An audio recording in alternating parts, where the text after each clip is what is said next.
Sir ମୁଁ ଗୋଟେ partnership ଫାର୍ମର partner ଥିଲି। ହଠାତ୍ କିନି ମୋତେ ସେଠୁ କାଢି ଦେଇଛନ୍ତି ଆଉ କହୁଛନ୍ତି ତମକୁ କଣ ଏକ୍ସପେଲ୍ କରିଦେଲୁ। पार्टनरशिप फार्म रे एक्सपेल कर देले ଆଜ୍ଞା सर। तमे पार्टनर अछ पार्टनरशिप फार्म रे तम पार्टनरशिप डीड अछि यस सर। जदि पार्टनरशिप डीड अछि तो फास्ट हम चेक करिया पार्टनरशिप डीड रे एमती करि परिया पार्टनर मानक राइट्स अछि कि नै। पार्टनरशिप डीड जे लेखा हिची ताल तुमको से काढी परिबे तो ताको हम कहू एक्सपल्सन ऑफ पार्टनर करि परिबे सब्जेक्ट टू कंडीशन कोन पार्टनरशिप डीड एटा लेखा दिया दरकार कि पार्टनरशिप फार्म तुमको काढी परिबो एमती खाली काढी परिबोन काढिया पय तुमको जे नोटिस से पठै जंदी नहीं सर।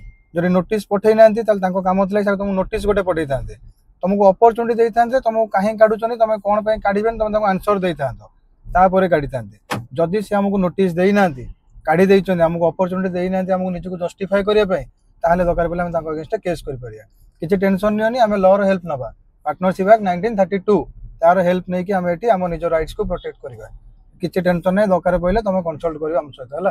Thank you sir.